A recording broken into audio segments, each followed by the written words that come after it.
Hello. Hello. Hello. How are you guys today? Very well, Very thank you. good. Yeah. Congratulations for the series, because I haven't seen anything like it in Canada, especially, but I don't think I've seen anything like it very often. It's a phenomenal series. What was it that got you invested? And what was the first thing that got you guys interested in playing these parts? The story. Yeah. The story, I think, grabbed us immediately. You, I think you read the script and the books right away, right? No, I read No? the script first, and I was floored. But I wasn't able to. I actually turned it down right away because of extenuating circumstances, and it was only when it came back around that I was like, I have to do this, and then I read the books. Yeah. I just tore through them. I've been wanting for years to be part of a show like this, and sometimes you can wish for a show like that to come your way, but sometimes it just never happens. And not only the story was great, people involved were people I knew we could all trust. Aubrey Nealon, screenwriter.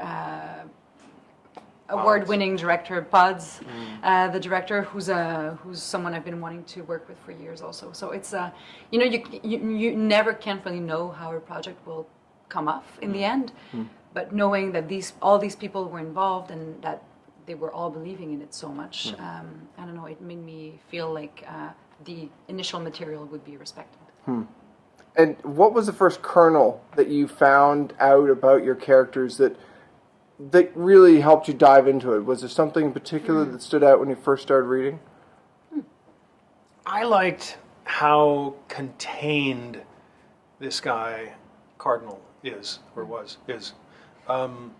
He doesn't say a lot. When he says something, it's kind of consequence. And personally, as an actor, I'm happier the fewer words I have to say, and I like that.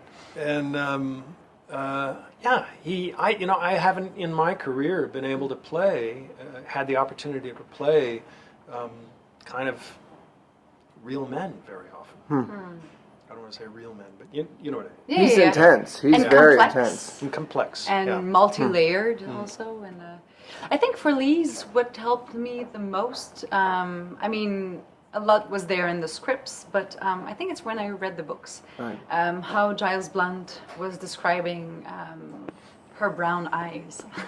He was talking a lot about that, I know.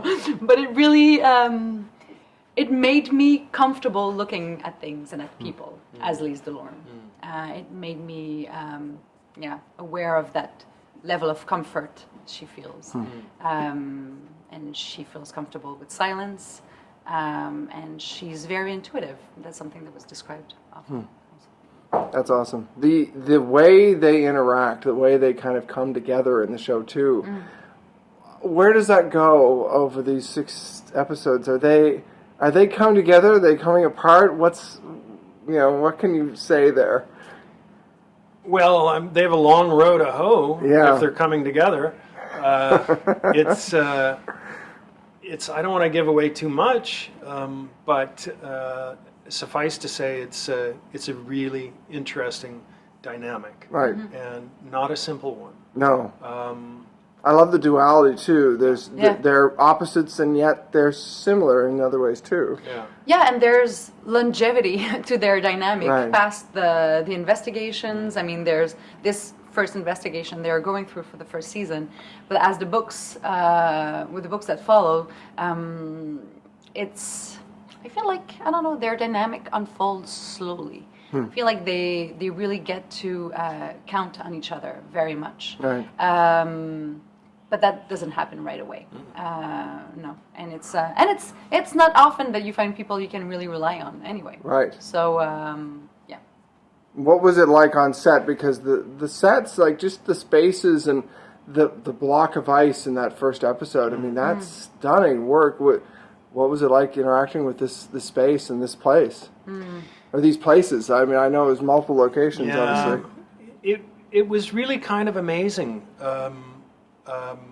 The spaces, the places, the weather, all of it. Really, we've said it so many times, but it's true.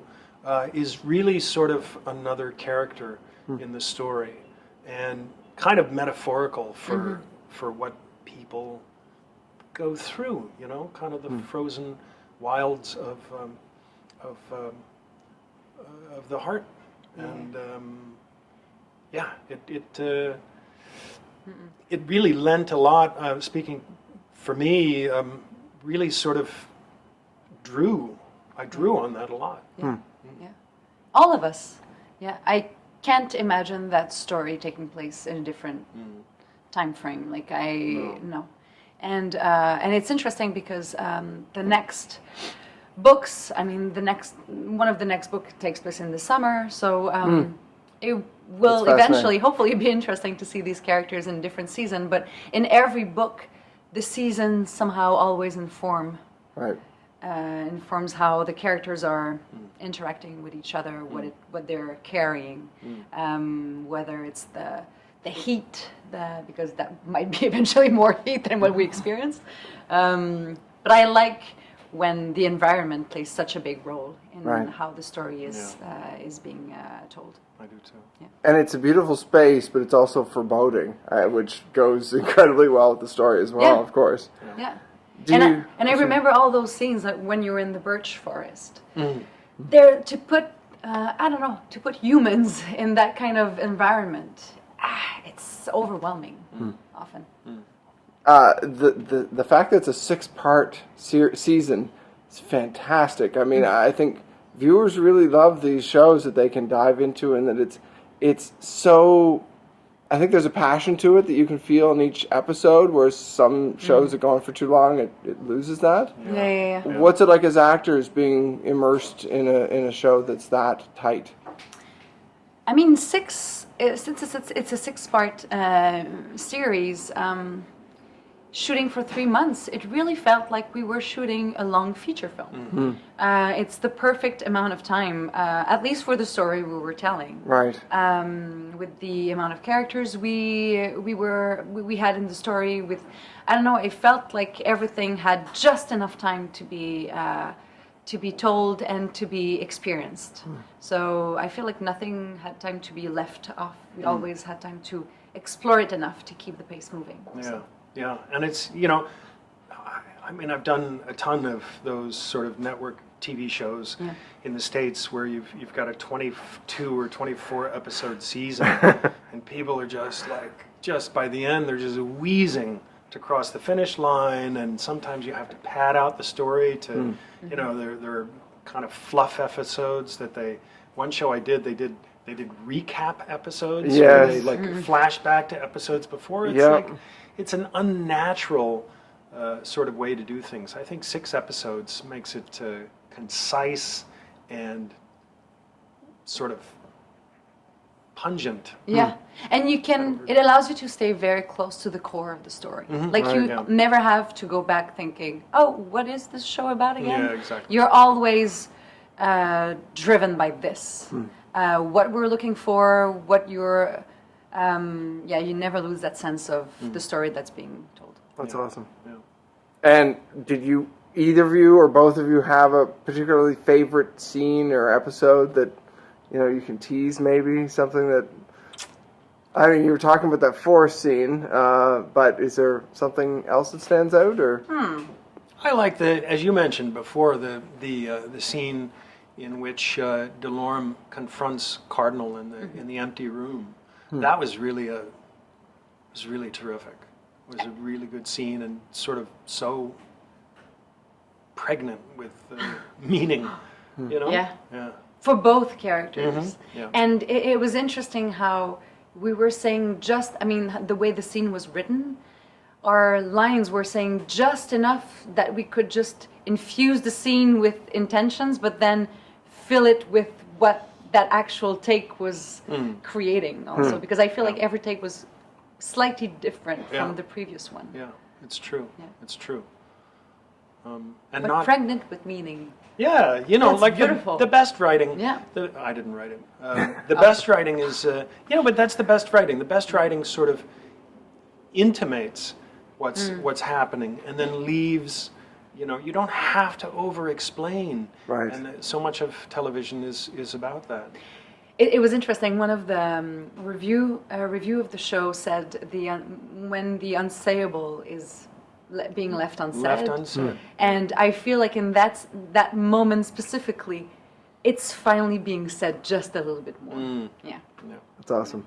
Well, the last question I have is, did you have a favorite place that you went to relax after filming? Because I'm sure you must be a little tightly wound filming a show like this. Was there somewhere up there that you really enjoyed? There's a place in Sudbury that remains one of my favorite restaurants of all time. It's a vegetarian Mexican place. Awesome. Called Tuco's Tacos. They have a wide range of very beautiful tequilas, and they have a lovely, comfortable sofa against one wall. Fantastic. And I used to go there on my days off, do my laundry at the next door laundromat, and sip tequila. And I would sit there. One day I sat there for 8 hours. I think amazing. it's being renamed Billy's Tacos. It has your face with a little crown on the side. Yeah. With you eating a fish taco. Yes, well, I wouldn't doubt it. I was there enough for that to happen. Yeah. Well, thank you guys very much. Thank you. Yeah, thank you.